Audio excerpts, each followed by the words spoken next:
everyone, Ms. Hanks here. So we are going to start today on Unit 7, and this is Industrial and Economic Development Patterns and Processes. So if you are in Rubenstein like we are, this is starting with Chapter 10. And we're going to get into Part 1 today, the basics. So our objective today is to describe development. And our tidbit of the day is that Norway has knighted a penguin, and his name is Sir Nils Olaf. So getting into Chapter 10, development. And our first piece is going to be this introduction. So looking at the basics, development is defined in one way as the process of improving the lives of people with diffusion of technology and knowledge. And this is where we look at developed or more developed countries, or MDCs, and developing or less developed countries, or LDCs.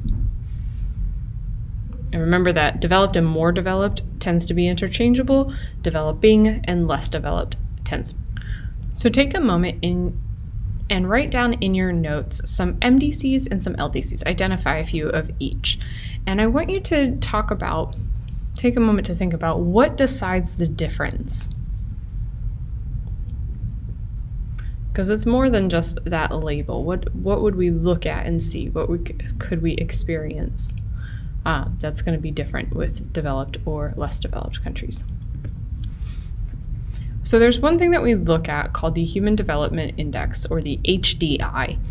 And this is one of the ways that we tell how developed a country is.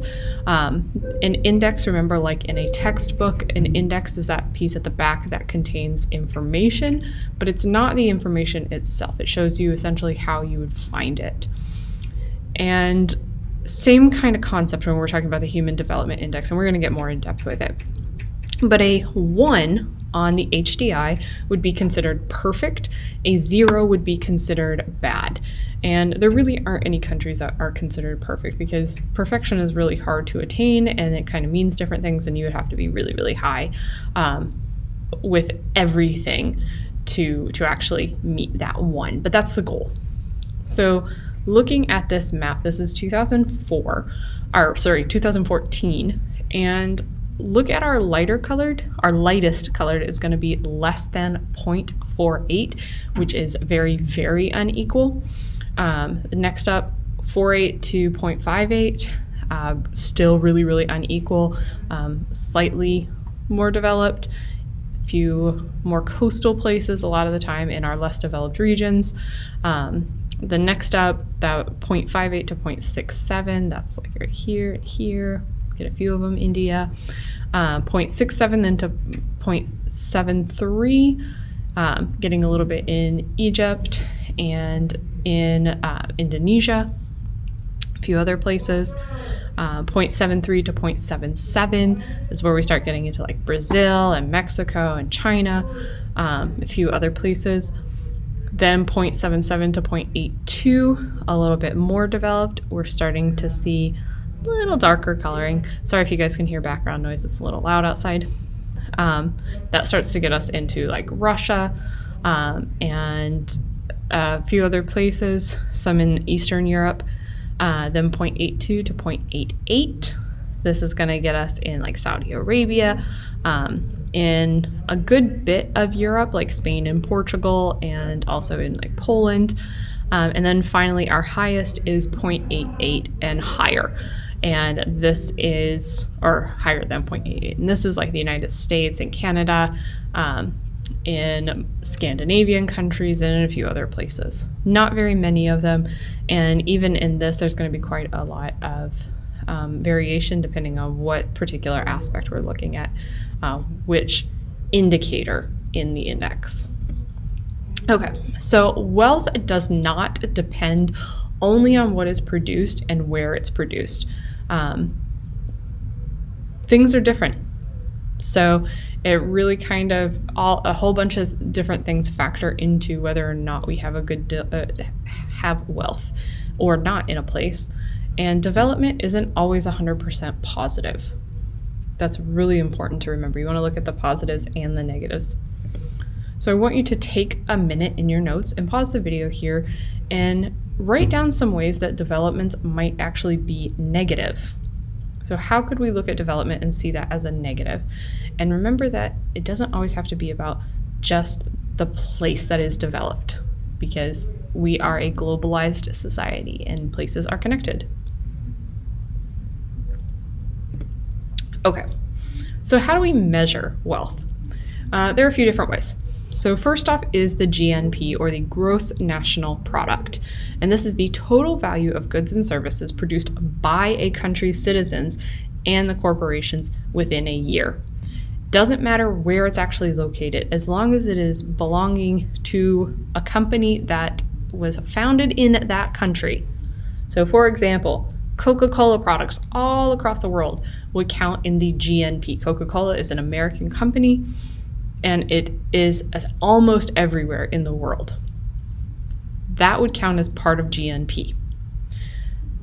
There's another piece that's similar but very specifically different than that, and that's gross domestic product, or GDP, domestic meaning at home. In this case, this is the total value of goods and services produced in a country in a year. So Coca-Cola everywhere would count as GNP, but only Coca-Cola within the United States would count as GDP. So even though Coke is an American country, if they're making Coke and selling it in China, that does not count as GDP. It's only what's produced in the country. And then we have gross national income, or GNI. And this calculates monetary worth of what's produced inside a country plus the income of investments internationally. So we count also per capita GNI, meaning that it is per person in a country. And again, monetary worth of what's produced inside the country plus the income from its investments. And that's that international part. So it's more inclusive in this case than GDP or GNP. And it's also a little bit more telling, because when we use particularly, we talk about that per capita, because we can start to see how wealth might be distributed, although they're not counting more or less. It's not one individual would have a higher GNI, because this is not really a person's income, it's a country's income. So we could look at it and see the same GNI for me as a teacher versus, say, Jeff Bezos as the Amazon dude. We know that his income is way higher than mine. It's way higher than basically everybody else's, right? But because of everything that he does, my per capita GNI count is going to look higher when we look at the United States as a whole. Okay, so GNI per capita, let's look at this little map here. So this is again 2014. The darkest would be greater than $43,430. The lightest would be less than $840. That's a really, really big difference. Okay. $840. This is not in thousands. That's literally $840. And then kind of everywhere in between. There's a really big jump and a really big range when we get to the second to last one, because we're going all the way from 16,350 to 43,430. So all of these fairly darkish ones here, over here in the Middle East, and several places in Europe. That's a really, really wide range. And what we see in the higher per capita GNIs, and really in the lower ones too, we're going to get quite a disparity between people. Again, think Jeff Bezos versus me. He makes a lot more money than I will ever even think about in my entire life. Looking at formal versus informal economy, and again, we're thinking about wealth. Okay?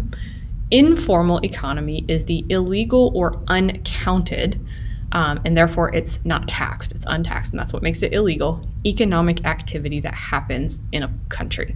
This is really common in LDCs. Frankly, it's not that uncommon in MDCs. It's just not as common. This could include things like drug trade, absolutely part of the informal economy. It could also include working under the table, meaning that you're working without documentation of some sort, whether you are a legal or undocumented citizen of a place. It could be migrant workers. It's all kinds of things. So it doesn't necessarily mean that what they're doing is bad per se. It just means that it's not taxed, it's uncounted, so therefore it is illegal. All right.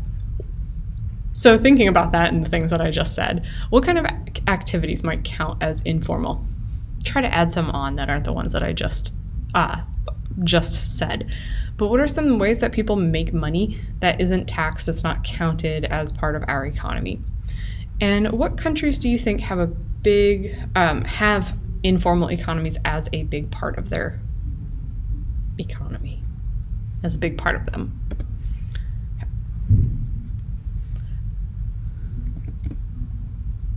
We would also, as we're thinking about this, count formal economy then as the legal part of the economy.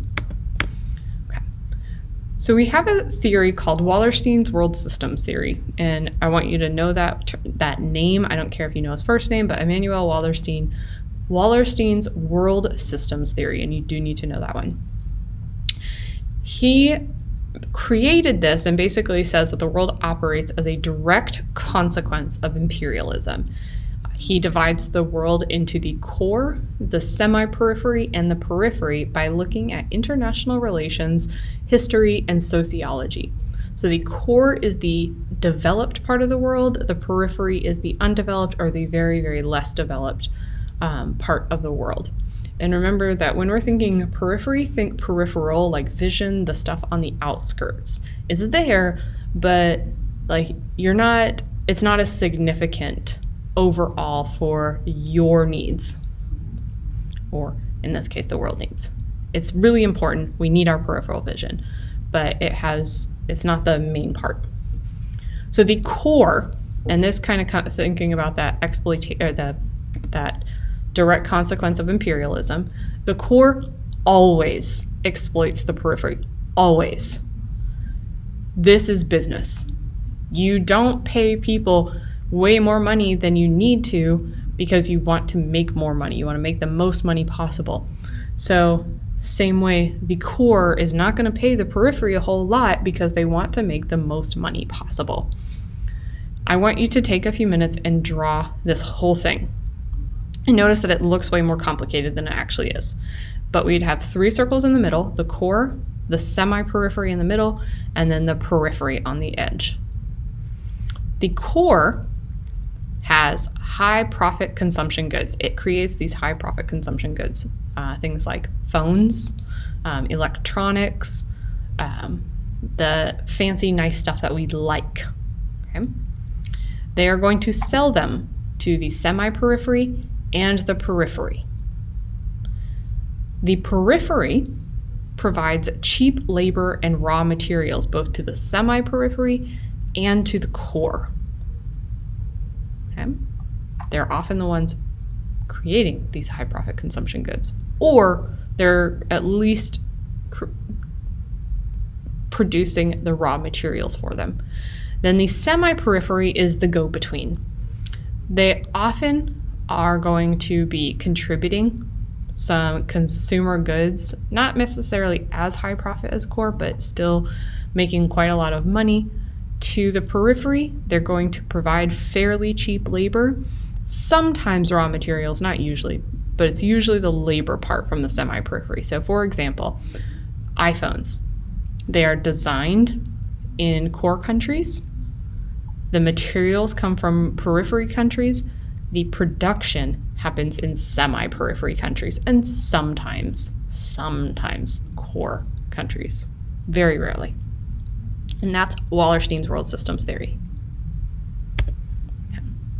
when we look at this as a map, our blue countries, so the United States and Canada, and about the western half of Europe, Japan and Australia and New Zealand, these are our core countries. Very wealthy, very European-centric, Eurocentric, colonized by Europe if they aren't Europe itself, and their society is largely based around that in most cases.